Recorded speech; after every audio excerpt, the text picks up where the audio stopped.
5 আগস্টের পর সারা বাংলাদেশে ছাত্রলীগ যে ভূমিকা দেখিয়েছে, ছাত্রলীগ যে সাহসিকতার পরিচয় দিয়েছে, এইসব দেখে আপনাদের কোনো কারণে মনে হয়েছে আওয়ামী লীগ বিরোধী দলে, কোনো কারণে মনে হয়েছে আওয়ামী লীগ একটা ষড়যন্ত্রের মধ্য দিয়ে তাদের পতন হয়েছে? মনে হয়েছে? আমার কিন্তু মনে হয়নি। দেখেন, সাম্প্রতিক সময়ে বাংলাদেশ ছাত্রলীগের বিভিন্ন ইউনিটের কমিটি হচ্ছে। কিছুদিন পূর্বে দেখলাম রাঙ্গামাটির কমিটি হলো, অনেক জেলার কমিটি হয়েছে, অনেক উপজেলার কমিটি হয়েছে। এই কমিটিতে পদ পাওয়া নিয়ে যে উচ্ছ্বাস, উদ্দীপনা, আগ্রহ, এগুলো আসলে বলে শেষ করতে পারবো না, মানে বলে বোঝানো সম্ভব না। ছাত্রলীগের প্রত্যেকটা ইউনিটে নেতা হবার জন্য সুদিনে যেমন লাইন লেগে থাকতো, দুর্দিনে বাংলাদেশ আওয়ামী লীগ ইতিহাসের সব থেকে সংকটকালীন সময় পার করছে। এই সময় বাংলাদেশ ছাত্রলীগের একটা ইউনিটের নেতা হবার জন্য ছেলেমেয়েরা কি পরিমাণ আগ্রহী, তাদের মধ্যে কি পরিমাণ উচ্ছ্বাস, এটা এটা জাস্ট মাইন্ড ব্লোয়িং। যেভাবে ব্যাখ্যা করেন না কেন, এইটা আসলে এই সক্ষমতা কিংবা এই আগ্রহকে আপনি যে কোনো ভাবে বিচার করতে পারবেন না, সহসায় বিচার করতে পারবেন না। 5 আগস্টের পর আমরা ভেবেছিলাম বাংলাদেশ ছাত্রলীগ হয়তো কর্মী সংকটে ভুগবে, কারণ ছাত্রলীগ আদর্শিক নেতাকর্মীদের অনেক সংকট। গত 15 বছরে আমরা দেখেছি স্বজনপ্রীতির রাজনীতি ছিল, মাইমেনের রাজনীতি ছিল। কিন্তু 5 আগস্টের পর আমাদের সকল চিন্তা ভাবনা, আমাদের সকল ধারণা বদলে দিয়ে বাংলাদেশ ছাত্রলীগের সকল পর্যায়ের নেতাকর্মীরা যেই সক্ষমতা দেখিয়েছে, যেই ভূমিকা তারা সামাজিক যোগাযোগ মাধ্যম এবং রাজপথে দেখিয়েছে, এটা দেখার পর কোনো কারণেই, কোনোভাবেই এক মুহূর্তের জন্য আমার মনে হচ্ছে না বাংলাদেশ আওয়ামী লীগ বিরোধী দলে আছে। বাংলাদেশ ছাত্রলীগের বর্তমান দুইজন শীর্ষ নেতা সাদ্দাম হোসাইন এবং শেখ ওয়ালি আসিফ ইনান। আপনারা সবাই সাদ্দাম ভাই, ইনান ভাই, তাদের অনেক ভুল ত্রুটি দেখবেন, ভুল ত্রুটি আছে, ভুল ত্রুটির ঊর্ধ্বে কোনো মানুষ না। কিন্তু 5 আগস্টের এই জঙ্গি উত্থানের আগের দিন পর্যন্ত, অর্থাৎ 4 আগস্ট পর্যন্ত রাজপথে সাদ্দাম ইনান ছিলেন। আমি অনেক সমালোচনা করেছি সাদ্দাম ভাই, ইনান ভাইকে নিয়ে। ইনান ভাই একটা লাল বদরের সাথে টকশোতে গিয়েছিল, সেটা নিয়েও আমি সমালোচনা করেছি, কিন্তু আমি নগ্ন সমালোচনা করিনি। আমি ভুল দেখতে পেলে সেটা বলেছি, বাট ব্যক্তিগত আক্রমণ করা, নগ্ন সমালোচনা করা, পরিবার টেনে আনা, অর্থনৈতিক কেলেঙ্কারির কথা বলা, নারী কেলেঙ্কারির কথা বলা, অযৌক্তিক কথা বলা, যেগুলোর কোনো প্রমাণ নাই, এগুলা বলে আমি কখনোই সমালোচনা করিনি। আই থিঙ্ক 5 আগস্টের পর আমি সব থেকে বেশি দলীয় বিভিন্ন অসঙ্গতি নিয়ে সমালোচনা করেছি। আপনারা যারা আমাকে দেখেন 5 আগস্টের পর, আপনারা নিশ্চয়ই জানেন প্রত্যেকটা বিষয়ে আমি কথা বলেছি। কিন্তু কথা বলা মানে এই না কাউকে ব্যক্তিগতভাবে আক্রমণ করা, কথা বলা মানে এই না সাদ্দাম ইনান তাদের বিরুদ্ধে গিয়ে তাদের ব্যক্তিগত আক্রমণ করা। এইটা কখনোই শিষ্টাচারের মধ্যে পড়ে না, এটা কখনোই সাংগঠনিক কোনো চরিত্রের বৈশিষ্ট্য হতে পারে না। আজ সকালে বাংলাদেশ ছাত্রলীগ যুক্তরাষ্ট্র শাখার কমিটি হয়েছে, সেইখানে যে দুজন নেতৃত্বে এসেছে, নিশ্চয়ই এই বিষয়ে বঙ্গবন্ধু কন্যা অবগত। বাংলাদেশ ছাত্রলীগের সভাপতি এবং সাধারণ সম্পাদক যাদেরকে যৌক্তিক মনে করেছেন, যাদেরকে যোগ্য মনে করেছেন, তাদেরকে নেতৃত্বে এনেছেন। এইটা নিয়ে একটা শ্রেণী মারাত্মক সমালোচনা করছে, পারলে সাদ্দাম ইনানের গায়ের কাপড় চোপড় খুলে নেয়, ব্যক্তিগত আক্রমণ করছে, বিভিন্নভাবে গালিগালাজ করছে। আপনারা সাদ্দাম ভাই এবং ইনান ভাইয়ের ফেসবুক পেজে যান, গেলে দেখবেন সেখানে দলীয় নেতাকর্মীরা যারা সংগঠনের বিভিন্ন পর্যায়ে পদ পদবি আঁকড়ে আছে, এরাও নগ্ন সমালোচনা করছে, নগ্ন সব স্ট্যাটাস দিচ্ছে, কমেন্ট করছে। এগুলা কোনো শিষ্টাচারের মধ্যে পড়ে না। বাংলাদেশ ছাত্রলীগ কখনো এই শিক্ষা দেয়নি যে তাদের সংগঠনের শীর্ষ নেতাকে তার পরিবার টেনে আনতে হবে, তার চরিত্র নিয়ে কথা বলতে হবে, তাকে ব্যক্তিগত আক্রমণ করতে হবে। এইটার পক্ষপাতে আমি কখনোই না।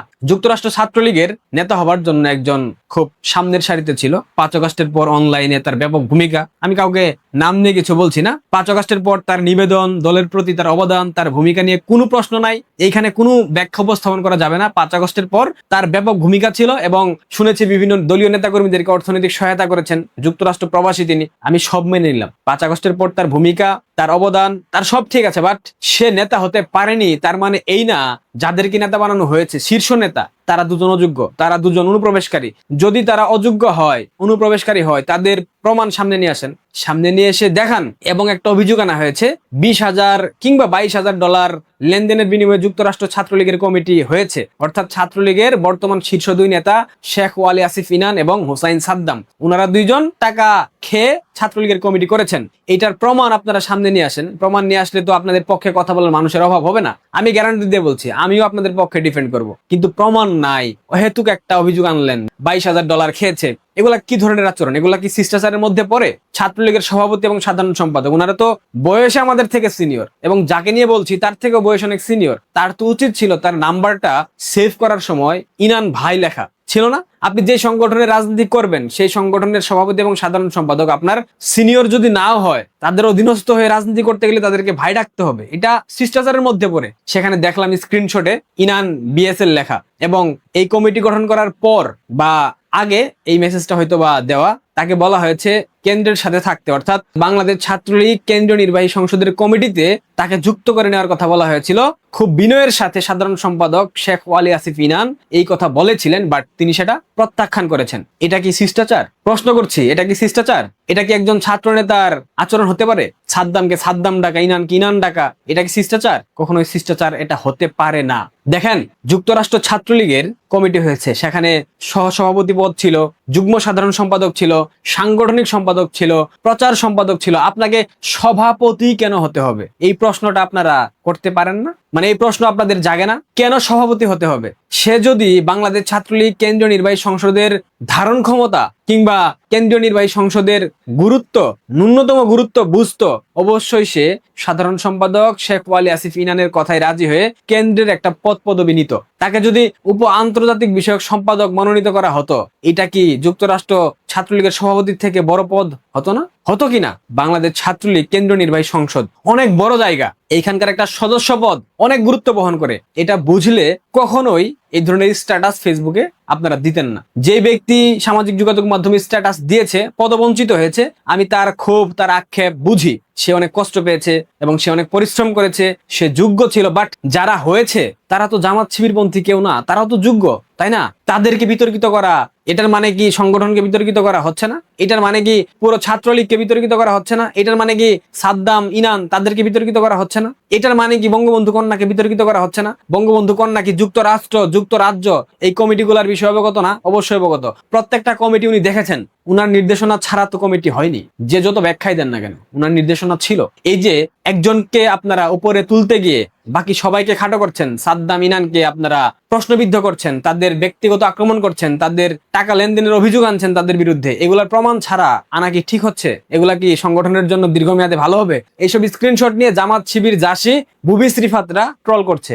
এটা কি আপনারা চেয়েছিলেন? আমি জানি এই ভিডিও বানানোর পর হয়তোবা যারা দেখবে আমাকে নিয়েও তারা নোংরামি করবে, সমালোচনা করবে, বাট যেটা সত্য সেটা বলতে হবে। দেখেন, বাংলাদেশ ছাত্রলীগের ইতিহাসে অনেক সভাপতি, সাধারণ সম্পাদক এসেছে, স্পেশালি হুসাইন সাদ্দামের মতো মেধাবী, বিচক্ষণ, বাকপটু কেউ আছে?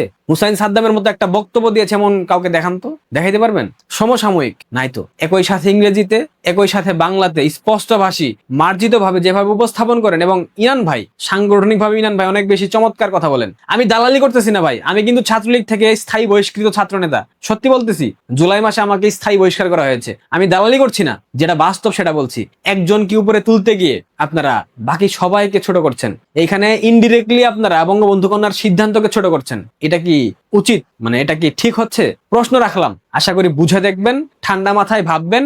সংগঠনে আর অনেক পদবি ছিল, সহসভাপতি, যুগ্ম সাধারণ সম্পাদক, বিভিন্ন সম্পাদক, প্রচার সম্পাদক, দপ্তর সম্পাদক, সাংগঠনিক সম্পাদক, যে কোনো একটা পদ নিয়ে সবাই মিলেমিশে রাজনীতি করতে পারতো। বাট সভাপতি হতে হবে কেন, এই প্রশ্নের উত্তরটা আমি জানি না।